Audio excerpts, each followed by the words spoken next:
ঘন জঙ্গলের মাঝে সুন্দর এক রাজপ্রাসাদ ছিল। খুব সুন্দর সেই রাজপ্রাসাদ, দেখতে অপূর্ব। এই তার রাজপ্রাসাদ আসতো, সবাই তার রাজপ্রাসাদের প্রশংসা করত। রাজপ্রাসাদে এক রাজা ছিল। সেই রাজাটা খুব মায়াবী, খুব দয়ালু, খুব ভালো। সেই রাজা সবার কষ্ট বুঝে। আরেক হলো রানী, সেও খুব মায়াবী, ঠিক রাজার মতো। এও সবার দুঃখ কষ্ট অনেক বুঝে। রাজার ছিল দুটো মেয়ে, এক বড় মেয়ে, এক ছোট মেয়ে। এ হলো বড় মেয়ে, তার নাম নেহা। পশু পাখিও তার খুব প্রশংসা করে। ছোট মেয়ে হলো মেঘা, সে খুব অহংকারী। সে শুধু তার সৌন্দর্যটার দিকেই লক্ষ্য রাখে, কেউ তাকে ভালোবাসে না। তখন রাজা আর রানী কথা বলছিল সোনার দরজার ব্যাপারে। এটা শুধু রাজা আর রানীই জানতো, এছাড়া আর কেউ জানতো না এই দরজার কথাটা।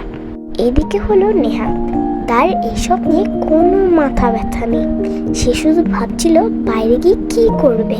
ছোট মেয়ে মেঘা, সে তো সব শুনছিল রাজা রানীর কথা। রানী যা যা কথা বলছে সে সবগুলো একে একে শুনছিল। এদিকে রাজা রানী কথা বলতে লাগলো। তখন মেঘা চুপি চুপি বলল, নেহা শোন, বাবা মা না কথা বলছে সোনার দরজার ব্যাপারে, চল আমরা যাই। কি সোনার দরজা? আমি যাব না, আমার অনেক ভয় লাগে। কিচ্ছু হবে না, চল তুই। তারপর মেঘা নেহাকে নিয়ে গেল। তারা এখানে পৌঁছে গেল। কি রে মেঘা, কোথায় নিয়ে এলি? কিছুই তো চিনি না। তুই চিনিস কিছু? মেঘা বলল, আরে নো টেনশন, কিছু না চিনলেও জেনেই যাব। আচ্ছা চল চল ভিতরে যাই, চল, কিচ্ছু হবে না, চল, আমি তো আছি, আমি থাকতে কোনো টেনশন নেই। সেই জন্য চল ভিতরে গিয়ে দেখি না ভিতরে কি আছে, চল গিয়ে দেখি। নেহা বলল, উফ, তোর বেশি জেদ মেঘা, বেশি জেদ। কি আর করো, চল গিয়ে দেখি ভিতরে কি আছে। তারা ভিতরে চলে আসলো। এটা ছিল এক সুন্দর বন। কি রে মেঘা, এটা কোথায় নিয়ে এলি? এটা দেখে মনে হচ্ছে জাদুর বন। তাড়াতাড়ি ফিরে চল, না হয় মা বাবাকে কিন্তু সব বলে দেব। ধুর বিতু। আচ্ছা চল আমরা ওই গুহাটাতে ঢুকে দেখি ওখানে কি আছে, অনেক ইন্টারেস্টিং মনে হবে। চল না, তুইও চল। নেহা, কিচ্ছু হবে না, আমি আছি। না না বাবা, আমি যাব না, তুই গেলে যা, আমি যাব না। শেষ, আমি আর রিস্ক নিতে পারবো না, তুই যা, শেষ কথা। ঠিক আছে, আমি যাই। ভিতরে আবার কোথায় যাবে? নেহা বলল, যা যা, গিয়ে দেখ।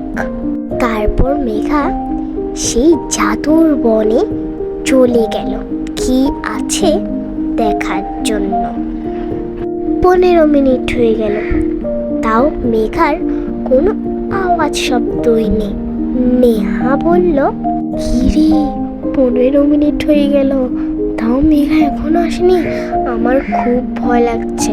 আমার মনে হয় এখন গিয়ে মা বাবাকে সব জানিয়ে দেওয়া উচিত।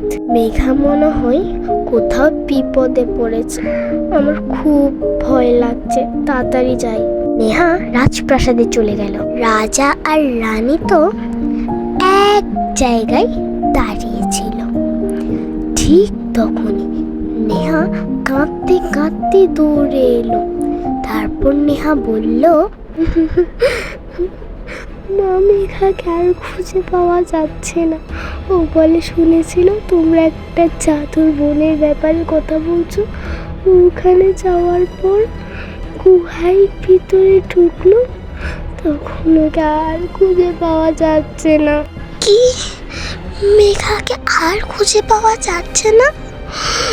একবার কি হবে, আমার মেয়েকে আর খুঁজে পাওয়া যাচ্ছে না। কেন বললাম ওদের সামনে আমরা?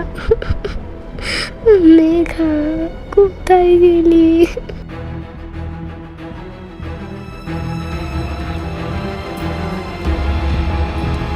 কোথায় গেল মেঘা?